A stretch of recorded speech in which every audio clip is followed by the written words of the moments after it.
नमस्कार दोस्तों, स्वागत है आपका साधना शिक्षा एजुकेशन प्लेटफॉर्म पर। मेरा नाम पवन कुमार। फ्रेंड्स, अभी कक्षा 6 की हिस्ट्री विषय से मैंने 7 क्लास अपलोड कर दी, यानी चैप्टर 7 तक पढ़ा दिया। आज अध्ययन करेंगे अपन चैप्टर नंबर 8 का। फ्रेंड्स, एनसीईआरटी के हमारी लर्निंग प्रोसेस में काफ़ी महत्वपूर्ण योगदान देता है। अभी मैं जो एनसीईआरटी सीरीज चला रहा हूँ आपको ही हर जगह काम आएगी। आपको एकदम बेसिक से पढ़ाया जा रहा है, जिसमें कि आप स्कूल के बच्चे हो या आप यूपीएससी की तैयारी कर रहे हैं, एमपीपीएससी की तैयारी कर रहे हैं, लाइक किसी टीचिंग भर्ती की तैयारी कर रहे हैं, आपको सभी जगह हेल्पफुल रहेगा। तो ठीक है फ्रेंड्स, बिना टाइम गवाए अपनी क्लास को कंटिन्यू करते हैं। ठीक है, आज अपन हिस्ट्री के चैप्टर नंबर 8 का अध्ययन करेंगे, खुशहाल गांव और समृद्ध शहर। ठीक है, यहाँ पर एक बालक प्रभाकर है जो लोहारा का काम करते देख रहा था और एक छोटी सी बेंच पर कुल्हाड़ी और आसिया जैसे कुछ औजार बेचने के लिए भी रखे थे। उसने देखा। दूसरी ओर भट्टी भी जल रही थी और औजार बनाने के लिए लोग लोहे की एक छड़ को गर्म कर उसे पीट रहे थे। तो प्रभाकर को ये सब बड़ा मजेदार लग रहा था। तो यानी प्रभाकर नामक बालक ये सब सीन देख रहा था, उसको ये काफी मजेदार लग रहा। तो आइए आगे करते हैं, अध्ययन करते हैं इसका, लोहे के औजार और उससे खेती, गांव की बातें, नगरों की बातें, किस तरह व्यापार शुरू हुआ। लोहे के औजार और खेती। लोहे का प्रयोग आज एक आम बात है।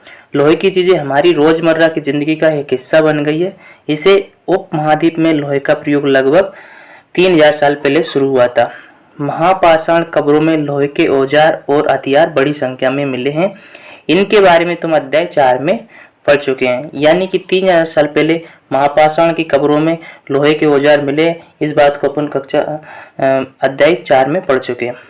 करीब 2500 वर्ष पहले लोहे के औजारों के बढ़ते उपयोग का प्रमाण भी मिलता है।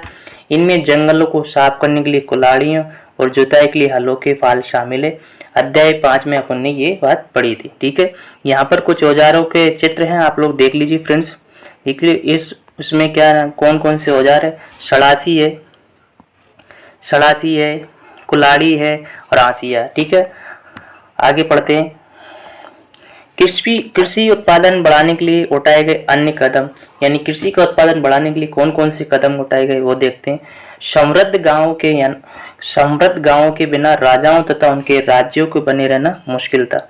यानी गांव जब तक समृद्ध नहीं होंगे तो वो राज्य और राजाएं को वहां पर रहना बड़ा ही मुश्किल होगा। जिस तरह कृषि के विकास में नए औजार तथा रोपाई अपन ने चैप्टर नंबर 5 में पढ़ा था। ठीक है, तो उसी तरह सिंचाई में काफी उपयोगी साबित हुए। ठीक है, यानी जो कृषि यंत्र के जो हेल्पफुल इक्विपमेंट बनाए गए वो कृषि करने के लिए काफी हेल्पफुल साबित हुए। इस समय सिंचाई के लिए नहरें, कुएं, तालाब तथा कृत्रिम जलाशय बनाए गए। ठीक है, उस समय कृषि के लिए, सिंचाई के लिए जलाशय और कृत्रिम उपग्रह वगैरह बनाए गए। आगे देखते हैं, एक चार्ट है उसको देखिए। जिस चार्ट में तुम्हें दिखाए सिंचाई के आय परिवर्तन दिखाए गए और खाली स्थान में सही वाक्य को भरना है अपनी कल्पना करके। लोगों द्वारा परिश्रम किया गया, किसानों को लाभ मिला क्योंकि अब उत्पादन की अनिश्चितता घटी और कर अदा करने के लिए किसानों को उत्पादन बढ़ाना था।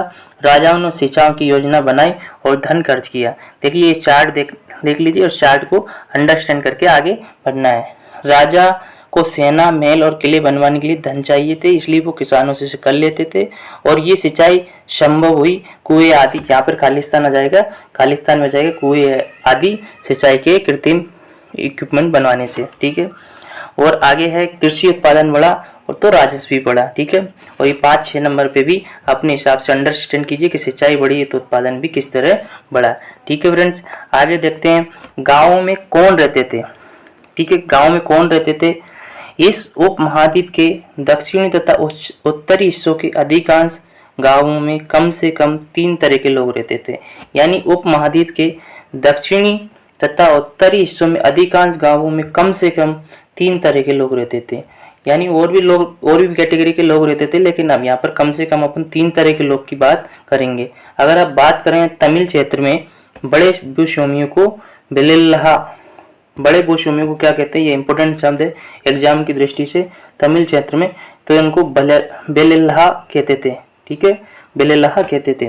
साधारण हलवाओं को उड़वार, यानी हलवाओं को उड़वार और भूमियान मजदूर दास केडीसीआर और अधिमाई कहलाते थे। ठीक है, कहाँ पर? तमिल क्षेत्र में, दक्षिणी क्षेत्र में।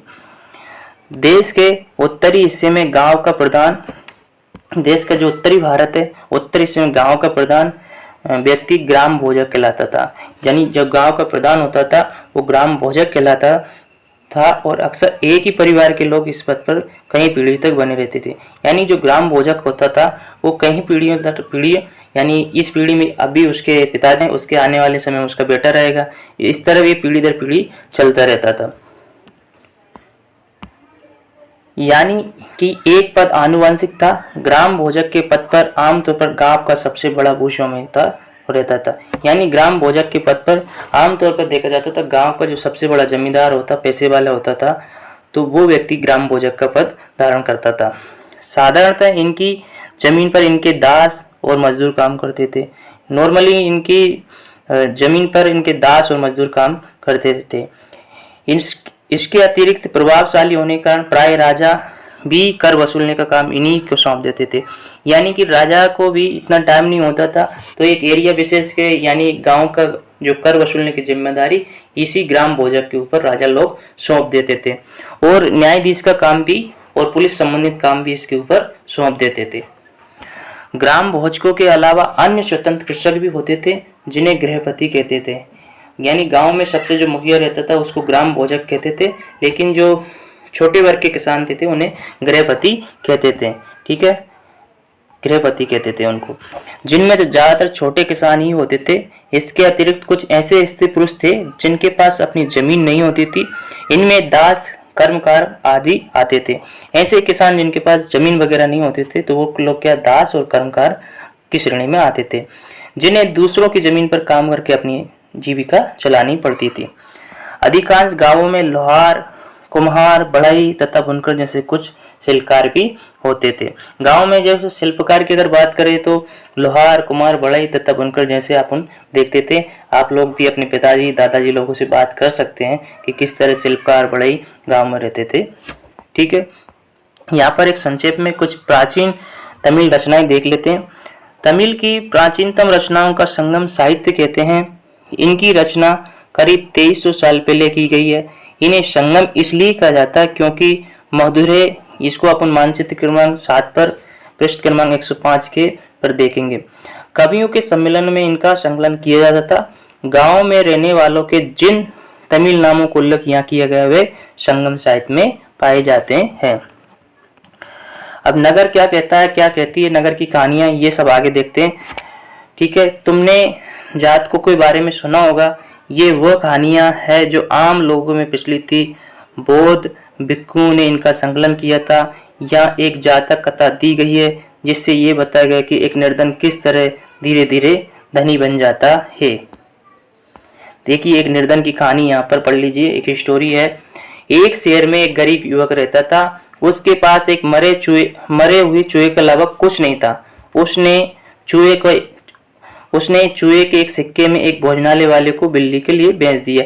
यानी कि जो उसके पास जो मरा हुआ चूहा था उसने एक सिक्के के लिए एक भोजनालय को उसकी बिल्ली खाने के लिए उस चूहे को बेच दिया। की आंधी आई और राजा का बगीचा टूटी टहनी और पत्तों से भर गया। उनका माली इसे साफ करने की बात से परेशान हो उठा। यानी राजा का जो माली था तो उसके यहाँ क्या हुआ कि आंधी चली है तो पेड़ों के पत्ते, टहनियां टूट के बहुत ज्यादा उसके आंगन में गिर गई थी। तो उनका माली कब परेशान तक मैं किस तरह साफ करूं। तो माली तुरंत, तो उस युवक ने माली से कहा कि यदि लकड़ियां और पत्ते उसे मिल जाए तो वह बगीचे की सफाई कर सकता है। तो माली तुरंत मान गया। युवक ने पास खेल रहे बच्चों को ये कहकर इकट्ठा कर लिया कि प्रत्येक टहनी और पत्ते के बदले में उन्हें एक एक मिठाई मिलेगी। यानी बच्चों को उसने इकट्ठा कर लिया और ये बोल दिया कि आप ये पत्ते इकट्ठे करोगे तो आपको इसके बदले में मिठाई मिलेगी। ठीक है, देखते ही देखते उन्होंने बगीचे से एक एक तिनका चुनकर गेट के पास इकट्ठा कर दिया। तभी उधर से राजा का कुम्हार बर्तनों को पकाने के लिए ईंधन की तलाश में गुजरा। उसने पूरे ढेर को खरीद लिया। इस तरह युवक के पास कुछ और पैसे हो गए। यानी कि उस युवक ने बच्चों से पेड़ों की पत्तियां, टहनियों को इकट्ठा करवा लिया और उधर से ही कुम्हार गुजर रहा था तो क्योंकि कुमार को इन सब की जरूरत थी, तो फिर उसको बेच दिया और उसके से उसको और भी सिक्के मिल गए। अब उस युवक ने एक और योजना बनाई कि एक बड़े बर्तन में पानी भरकर वे नगर के द्वार पर गया और वहां उसने घास काटने वाले 500 लोगों को पानी पिलाया। खुश होकर उन लोगों ने कहा, तुमने हमारे लिए इतना अच्छा काम किया, बताओ अब हम तुम्हारे लिए क्या कर सकते हैं। उसने कहा, मैं आपको ये तब बताऊंगा जब मुझे आपकी सहायता की जरूरत होगी। यानी उन्होंने उससे प्रसन्न होकर बोला कि हम तुम्हारे लिए क्या कर सकते हैं। तो उस युवक ने यह कहा कि जब मुझे जरूरी होगी तो मैं आपको बताऊंगा। उसके बाद ने एक व्यापारी से दोस्ती की। एक दिन उस व्यापारी ने बताया कि कल एक घोड़े का व्यापारी 500 घोड़ों के साथ शहर में आ रहा। ये सुनकर उस युवक ने उस घास काटने वालों के पास जाकर, कृपया तुम सब एक एक घास का गट्टर मुझे दो और अपने घास तब तक मत बेचो जब तक मेरी ना बिक जाए। तो उसने क्या किया, उस युवक ने सभी किसानों से एक एक घास का गट्टा ले लिया और उनसे रिक्वेस्ट की कि आप लोग तब तक मत बेचना जब तक कि मेरा घास ना बिक जाए। तो उन्होंने उस घासों के 500 गट्टर दे दिए। तो 500 किसान थे, सबसे एक एक गट्टर लिया तो 500 उसके पास गट्टर हो गए। तो जब घोड़े के व्यापारी को कहीं भी घास ना मिली तो उसने उस युवक के से घास 1000 सिक्के में खरीद ली। यानी कि उन किसानों से, उन घास वालों से वो पहले ही मना कर दिया था कि आप लोग मत बेचना जब तक मेरा न बिक जाए। तो उस व्यापारी को मजबूरी बस उससे खरीदना पड़ा, तो उसको 1000 सिक्के मिल गए। ठीक है, तो इस तरह उसका व्यापार जनरेट हो गया। ठीक है फ्रेंड्स, ये एक लिटिल स्टोरी थी लेकिन बहुत कुछ लर्निंग इससे मिला। ठीक है, आगे पढ़ते हैं। प्राचीन नगरों के जीवन के बारे में हम कुछ अन्य स्रोतों से भी पता चल सकता है। यानी प्राचीन नगरों के क्या जीवन शैली थे, क्या स्रोत थे, तो कुछ अन्य स्रोतों से भी इनकी जानकारी अपने को मिलती है। शहरों, गांवों या फिर जंगलों के जीवन से जुड़ी घटनाओं को मूर्तिकार कलात्मक ढंग से उकारते थे। इन मूर्तियों को ऐसी इमारतों की रेलिंग, खंभों या प्रवेश द्वारों पर सजाया तथा जहाँ लोग आते थे। यानी कि जो मूर्तिकार होते थे, इन मूर्तियों को बिल्कुल कलात्मक ढंग से उभारते थे और इनको ऐसे प्रवेश द्वारों पर लगाते थे। यहाँ पर देखो, चित्र देख लीजिए, ये सांची की मूर्ति किला है। सांची की मूर्ति किला ये मध्य प्रदेश स्थित सांची की स्तूप की मूर्ति किला का नमूना है। इसमें शेर के जीवन का दृश्य है। तुम अध्याय 11 में अपन इसका डिटेल में पढ़ेंगे। और इन दीवारों को देखो, क्या वह ईंट की बनी या फिर लकड़ी या पत्थर से। इसकी रेलिंग लकड़ी की बनी है। इन इमारतों की छतों का वर्णन भी करो। देखो ये फ्रेंड्स, ये देख लीजिए, ये सांची की स्तूप। ठीक है, आगे देखते हैं अपन नेक्स्ट चित्र में देखते हैं। नेक्स्ट चित्र में आप देखिए, दिल्ली में मिला बलेकूप। ध्यान से देखिए फ्रेंड्स, हड़प्पा की जल निकाय व्यवस्था से ये कैसे भिन्न था। ऐसा कल्पना भी करना कि हड़प्पा की जल निकाय से ये किस प्रकार भिन्न था। ये दिल्ली में मिला बलेकूप है। ठीक है, अध्याय 5 में वर्णित अनेक शहर महाजनपदों की राजधानी थे। ठीक है, जैसा कि तुमने पढ़ा, इनमें से कुछ शहर परकोटों से घिरे हुए थे। ये सब बातें अपन ने अध्याय 5 में अध्ययन कर लिया। आप लोगों ने अगर वो नहीं देखा है तो जाकर देख लीजिएगा। आगे देखते हैं नेक्स्ट में क्या है। जैसा कि तुम ऊपर के चित्र में देख रहे हो, अनेक शहरों में बलेकूप मिल रहे हैं। ये बलेकूप क्या होते हैं, ये देखिए। बलेकूप गुसल खाने, नाली या कूड़ेदान के लिए प्रयुक्त होते थे। जो बलेकूप होते थे वो गुसल खाने और नाली और कचरा इकट्ठा दान करने के लिए प्राय प्रयोग में किए जाते थे। ये बलेकूप लोगों के घरों में होते थे। ठीक है, ये ज्यादातर बलेकूप क्या घरों में ही होते थे। ठीक है, ये नाली के लिए, कूड़ा इकट्ठा करने के लिए, गुसल खाने जहाँ होते थे तो उस चीज के लिए। महलों, बाजारों या आम घरों के अवशेष बहुत कम मिले हैं। संभवतः लकड़ी, मिट्टी व कच्ची ईंटों या छप्पर से बने होने के कारण ये ज्यादातर समय तक टिक नहीं पाएंगे। यानी कि आमतौर पर मतलब महलों या बाजार के घर के अवशेष अपन को ज्यादा मिले, लेकिन कच्ची ईंटों या कच्चे घर जो बने हुए थे वो कहीं नहीं मिले, क्योंकि वो तो मिट्टी के बने हुए थे इसलिए वो मिट्टी में मिल गए। लेकिन जो पत्थर से बने हुए थे उनके अवशेष अवश्य मिले हैं। भविष्य में पुरातत्वविद इनकी खोज कर सकते हैं। जो भविष्य में है तो पुरातत्ववादी लगातार खोज करते रहते हैं, तो वो इस चीज की भी खोज करते रहेंगे। प्राचीन शहरों के बारे में वहाँ एक नाविकों तथा यात्रियों के विवरण द्वारा भी पता चलता है। ऐसा ही एक विस्तृत विवरण किसी अज्ञात यूनानी नाविक का जिन पत्तनों पर गया है उन सभी के उसने लिखा है। ये मानचित्र क्रमांक 7 पर, पृष्ठ क्रमांक 105 पर भरूच ढूंढो। अब इसके द्वारा किए गए वर्णन को यहाँ पर आगे पढ़ेंगे। ठीक है फ्रेंड, आगे पढ़ने से पहले एक और स्टोरी को देख लेते हैं।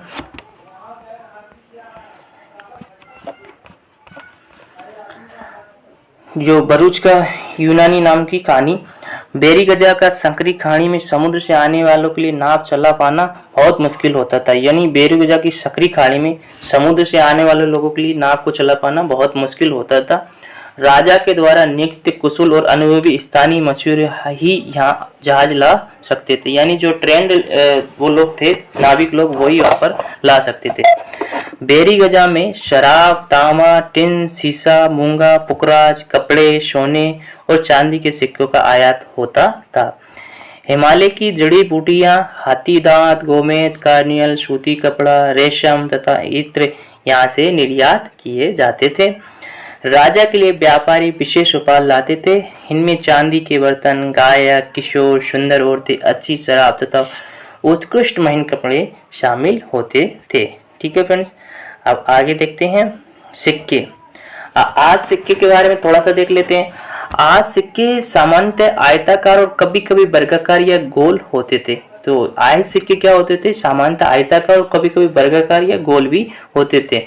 ये या तो धातु की चादर को काटकर या धातु के चपटे गोलिकाओं से बनाए जाते थे, या इन सिक्कों पर कुछ लिखा हुआ नहीं था बल्कि इन पर कुछ चिन्ह ठप्पे से बनाए जाते थे, इसलिए हाथ सिक्के कहलाए।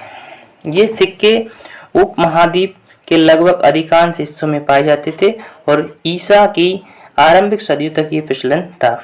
यानी कि इनको हाथ सिक्के क्यों कहे जाते थे? क्योंकि इनमें कुछ और नहीं किया जाता था बल्कि एक चिन्ह ठप्पे के द्वारा प्रेस कर दिया जाता था, इसलिए इनको हाथ सिक्के कहते हैं। ठीक है, सिक्के के बारे में और देखते हैं। पृष्ठ क्रमांक 82 पर दी गई कहानी को तुमने देखा होगा और किस तरह सिक्कों के आधार पर संपत्ति का मूल्यांकन किया गया। पुरातत्वविदों को इस युग के हजारों सिक्के मिले। सबसे पुराने हाथ सिक्के थे जो करीब 500 साल चले। इसका चित्र नीचे दिया गया है। चांदी या तांबे के सिक्कों पर विभिन्न आकृतियों को आहत कर बनाए जाने का इन्हें हाथ सिक्का कहा जाता है। देखो ये हाथ सिक्के देख लीजिए, देखो किस तरह सिक्का लगा रखा, सील लगा रखी है। ठीक है फ्रेंड्स, आगे बढ़ते हैं। यहाँ पर विनिमय के अन्य साधन क्या क्या हो सकते हैं, एक पोइम के माध्यम से यहाँ पर देखते हैं। खेतों के सफेद दान गाड़ियों पर लादे हैं, खेतों के सफेद दान गाड़ियों पर लादे हैं, जा रहे हैं नमक के लिए लंबे लंबे रास्ते, चांदनी सी सफेद रेत पर परिवार को समेटे, कहीं पीछे कुछ छूट न जाए, शहरों से नमक के सौदागरों के यूं चले जाने से सिर्फ सन्नाटा रह जाता है। समुद्र के किनारे नमक का बहुत ज़्यादा उत्पादन होता था। ठीक है फ्रेंड्स, आगे देखते हैं। अब नगर की गतिविधियों के बारे में अपन पढ़ेंगे। ठीक है, ये 2500 साल से भी ज़्यादा समय से एक महत्वपूर्ण नगर रहा है, क्योंकि यह यातायात, मथुरा नगर की बात हो रही है। मथुरा नगर को मानचित्र क्रमांक 7 पर पृष्ठ क्रमांक 105 पर देखिए तो उस मानचित्र में दिखा देगा। जो मथुरा नगर है वो लगभग 2500 साल से भी ज्यादा समय के लिए एक महत्वपूर्ण नगर रहा है, क्योंकि यहाँ यातायात और व्यापार के दो प्रमुख रास्तों पर स्थित है। ये व्यापार के लिए और यातायात के लिए मुख्य रास्तों पर स्थित था। इनमें से एक रास्ता उत्तर पश्चिम से पूरब की ओर, दूसरा रास्ता उत्तर से दक्षिण की ओर जाने वाला था। इनमें से एक जो रास्ता था उत्तर पश्चिम की तरफ जाता था और एक रास्ता उत्तर से दक्षिण की ओर जाने वाला था। तो शहर के चारों ओर किलेबंदी थी। इनमें अनेक मंदिर थे। आसपास के किसान तथा पशुपालक शहर में रहने वालों के लिए भोजन जुटाते थे। मथुरा बेहतरीन मूर्ति बनाने का केंद्र था। ठीक है, लगभग 2000 साल पहले मथुरा कुषाणों की दूसरी राजधानी बनी। 2000 साल पहले लगभग कुषाणों की मथुरा दूसरी राजधानी बनी। इसके बारे में तुम अगले अध्याय में पढ़ोगे। मथुरा एक धार्मिक केंद्र भी रहा। यहाँ बौद्ध विहार और जैन मंदिर है। ये कृष्ण भक्ति का एक महत्वपूर्ण केंद्र है। बिल्कुल, मथुरा कृष्ण भक्ति का एक महत्वपूर्ण केंद्र है। ठीक है, मथुरा बहुत ही फेमस शहर है आज भी और कल भी। ठीक है, इसके अलावा यहाँ पर बौद्ध विहार और जैन मंदिर भी यहाँ पर है। मथुरा में विस्तृत खंडों तथा मूर्ति पर अनेक अभिलेख मिले हैं। आमतौर पर ये संक्षिप्त अभिलेख है। यहाँ पर विस्तृत खंडों की मूर्तियां और उनके अभिलेख मिले। आमतौर पर ये संक्षिप्त में ही अभिलेख है। जो स्त्रियां तथा पुरुषों द्वारा मठों या मंदिरों को दी जाने वाले दान का उल्लेख करते हैं। प्राय शहर के राजा रानी, अधिकारी, व्यापारी तथा शिल्पकार इस प्रकार के दान करते थे। यानी कि पहले के जो राजा रानी, व्यापारी और शिल्पकार लोग थे तो वो दान करते थे। उदाहरण के लिए मथुरा के अभिलेख में सोनारों, लोहारों, बुनकरों, टोकरी बुनने वालों, माला बनाने वालों और इत्र बनाने वालों का भी उल्लेख मिलते हैं। शिल्प तथा शिल्पकार के बारे में यहाँ देखते हैं। पहले इससे पहले एक ब्रीफ नोट्स देख लेते हैं। उत्तरी काले चमक पात्र, यानी जो उत्तर के काले चमक पात्र थे उनको क्या कहते हैं? NPVW। ये कठोर चाक निर्मित धातु की तरह दिखने वाला तथा चमकदार काली सतह वाले पात्र हैं। इसे बनाने के लिए कुम्हार मिट्टी के बर्तनों को भट्टों पर उच्च तापमान पर रखते थे, जिसके परिणामस्वरूप इन बर्तनों को बाहरी सतह काली हो जाती थी। इन पर एक पतली काली लेप भी लगाई जाती थी जो इस बर्तन को शीशे जैसी चमक प्रदान करती जाती।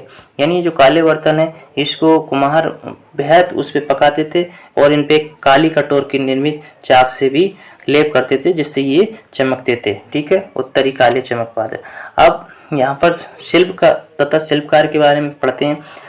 पुरातन स्थलों से शिल्पों के नमूने मिले हैं।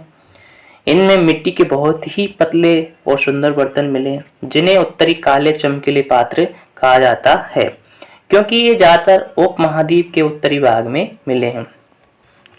ध्यान रहे कि अन्य दूसरों शिल्पों के अवशेष नहीं बचे होंगे। जैसे कि विभिन्न ग्रंथों से हमें पता चलता है कि कपड़ों का उत्पादन बहुत महत्वपूर्ण था। उत्तर में वाराणसी और दक्षिण में मदुरै इसके प्रसिद्ध केंद्र थे। यहाँ स्त्री पुरुष दोनों काम थे। अनेक शिल्पकार तथा व्यापारी अपने अपने संघ बनाने में लगे थे जिन्हें श्रेणी कहते थे। शिल्पकारों की श्रेणियों का काम प्रशिक्षण देना, कच्चा माल उपलब्ध कराना तथा तैयार माल का वितरण करना, जबकि व्यापारियों की श्रेणी में व्यापार का संचालन करते थे। यानी इन शिल्पकारों ने क्या अपने व्यापार को डेवलप करने के लिए दो श्रेणी में बांट रखा था। ठीक है, श्रेणियों में बैंकों के रूप में काम करती थी जहाँ लोग पैसा जमा रखते थे। इस धन का निवेश लाभ के लिए किया जाता था। उससे मिले लाभ का कुछ हिस्सा जमा करने वालों को लौटा दिया जाता था या फिर मठ आदि धार्मिक संस्थानों को भी दिया जाता था। अब सूत काटने और बुनने के कुछ नियम एक शॉर्ट स्टोरी में देख लेते हैं। ये नियम अर्थशास्त्र के हैं। अध्याय 7 में अर्थशास्त्र का उल्लेख किया गया है। इनमें वर्णन किया गया है कि किस प्रकार एक विशेष पदाधिकारी के देखरेख में कारखानों में सूत की कताई और बनाई होती है। ठीक है, उन पेड़ों की छाल, कपास, पटुओं तथा सन और को तैयार करने के लिए काम में विधवाओं, सक्षम अक्षम महिलाओं, भिक्षुणियां, वृद्धा, वेश्याओं, राजाओं की अवकाश प्राप्त दासियां, सेविकाओं, अवकाश प्राप्त देव दासियों को भी लगाया जा सकता है। इन्हें इनके काम और गुणवत्ता के अनुसार पारिश्रमिक देना चाहिए। जिन महिलाओं को बाहर निकलने की अनुमति नहीं है वे अपने दासियों को बेचकर कच्चे माल को मंगवा सकती है और फिर तैयार माल उन्हें भिजवा सकती है। यानी सूत बुनने के काम का नियम इस तरह था कि ये मैंने जो ऊपर वर्णन किया, दास दासियां, महिलाएं, भिक्षुणें, वृद्धा, अवकाश प्राप्त दासियां, तो इनके लिए ये कार्य था और इन जो महिलाएं बाहर नहीं निकल सकती थी वो दूसरे के द्वारा माल को मंगवा लेते थे। और वे औरतें जो कारखाने तक जा सकती थी उन्हें अपना माल कारखाने तक तड़के ले जाना पड़ता था जहां उन्हें पारिश्रमिक मिलता था। इस समय माल की अच्छी तरह जांचने के लिए रोशनी रहती थी। अगर निरीक्षक उस औरत का तरफ देखता या इधर उधर की बातें करता तो उसे सजा मिलती थी। यानी जो निरीक्षक है अगर कुछ गलत करता था तो उनको भी पनिशमेंट मिलती थी। अगर औरत ने अपना काम पूरा नहीं किया तो उसे भी जुर्माना देना होगा। यानी अगर औरत ने भी अगर टाइम पे कर वगैरह नहीं दिया और अपना काम सही से नहीं किया तो उसको भी पनिशमेंट मिलती थी। इसलिए उसका अंगूठा भी काटा जा सकता था। तो यहाँ पर एक सूत काटने और बुनने के कुछ नियम की एक छवि पुण्य देखी है। ठीक है फ्रेंड्स, आगे देखते हैं सूक्ष्म निरीक्षण। अरिकामुंडू का मानचित्र क्रमांक 7 पर, पृष्ठ क्रमांक 105 पर अरिकामुंडू यानी पंचवरी में ढूंढना है। ठीक है, ये मानचित्र में देखेंगे तो विस्तृत समझ लेंगे, लेकिन यहाँ पर अभी देखते हैं। लगभग 2200 से 1900 साल पहले अरिकामुंडू एक पत्तन था। अरिकामुंडू क्या एक पत्तन था? कब था ये? 2200 से 1900 साल पहले की बात है। एक पत्तन था। यहाँ दूर दूर से आए जहाजों के सामान उतारे जाते थे। यहाँ ईंटों से बना एक ढांचा मिला जो संभवतः गोदाम रहा हो। यहाँ भूमध्य सागरीय के क्षेत्र में एफुरहा जैसे पात्र मिले। इनमें शराब या तेल जैसे तरल पदार्थ रखे जा सकते थे। इनमें दोनों तरफ से पकड़ने के लिए हत्थे लगे थे। साथ ही यहाँ एरोटाइन जैसे मोहर लगे लाल चमकदार बर्तन भी मिले। इन्हें इटली के एक शहर के नाम पर यानी एरोटाइन पात्र के नाम से जाना जाता था। यानी इटली के एक शहर के नाम से इनको एरोटाइन का नाम दिया गया और ये एरोटाइन पात्र के नाम से जाने गए। इसे मोहरे लगे सांचे पर गीली चिकनी मिट्टी को दबाकर बनाया जाता था। कुछ ऐसे बर्तन भी मिले जिनको डिजाइन तो रोम का था किंतु वे यहीं बनाए जाते थे। यहाँ रोमन लेप शीशे के बर्तन तथा रत्न भी मिले। यहाँ देख लीजिए कुछ ये किस तरह के बर्तन थे। अभिलेखित मिट्टी के बर्तन। कई बर्तनों पर ब्राह्मण लिपि में अभिलेख मिले। प्रारंभ में तमिल भाषा के लिए इसी लिपि का प्रयोग किया जाता था, इसलिए इन्हें तमिल ब्राह्मण अभिलेख भी कहा जाता है। साथ ही छोटे छोटे कुंड मिले जो संभवतः कपड़े की रंगाई के पात्र रहे होंगे। यहाँ पर शीशे और अर्ध बहुमूल्य पत्थरों के अनेक मन के बनाने के पर्याप्त साक्ष्य भी मिले हैं। ठीक है, कुछ अन्यंत्र जानकारी देख लेते हैं इसी पार्ट से रिलेटेड। मानचित्र क्रमांक 6 पर पृष्ठ क्रमांक 6 पर रोम को ढूंढो और ये यूरोप के सबसे पुराने शहरों में से एक है। इसका विकास लगभग तभी हुआ जब गंगा के मैदान के शहर में बस रहे थे। रोम एक बहुत बड़े साम्राज्य की राजधानी था। ये यूरोप, उत्तरी अमेरिका तथा पश्चिमी एशिया तक फैला साम्राज्य था। इसके सबसे महत्वपूर्ण शासकों में से एक आंगटिस ने करीब 2000 साल पहले शासन किया था। उसने कहा था कि रोम ईंटों का शहर था जिसे मैंने संगमरमर का बनवाया था। रोम क्या था? एक ईंटों का शहर था जिसे संगमरमर से बनवाया गया था। आंगस्टस और उनके बाद शासकों ने कई मंदिर तथा महल भी बनवाए। आंगस्टस ने बड़े बड़े रंगमंडल एम्फी थिएटर बनवाए। इनमें चारों तरफ दर्शकों को बैठने की सीढ़ी नुमा जगह होती थी। यहाँ लोग बहुत विभिन्न प्रकार के कार्यक्रम देख सकते थे। उन्होंने स्नान घर भी बनवाए जहाँ स्त्री तथा पुरुषों के लिए अलग अलग समय निर्धारित थे। यहाँ लोग एक दूसरे से मिलते थे और आराम करते थे। बड़े बड़े जलवायु सेतु एडवक्ट के जरिए शहर के स्नान घरों, फव्वारों तथा गुसलखाने के लिए भी पानी लाया जाता था। ये आप चित्र देख सकते हैं। ठीक है, एडवक्ट का। तो ठीक है फ्रेंड्स, अपन ने चैप्टर नंबर 8 का कंप्लीट अध्ययन कर लिया। फ्रेंड्स, यहाँ पर मैं बिल्कुल एकदम बेसिक से समझा रहा हूँ और ज़्यादातर मैं रीड करता हूँ। जहाँ पे कुछ टिपिकल स्थिति आती तो मैं उसको एक्सप्लेन भी करता हूँ।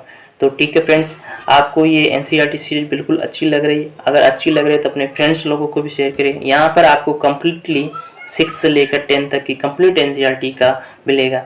मैं इसमें प्ले लिस्ट बना दूंगा। कक्षा 6 की हिस्ट्री की प्ले लिस्ट, कक्षा 7 की हिस्ट्री की प्ले लिस्ट, इस तरह, और जियोग्राफी की इस तरह मैं कम्प्लीटली बना दूंगा आप लोगों के लिए। और आप लोग फ्रेंड्स इसी तरह वीडियो देखते रहिए और अपने फ्रेंड्स लोगों को शेयर कर दीजिए। मिलते हैं नेक्स्ट टॉपिक के साथ, तब तक के लिए जय हिंद।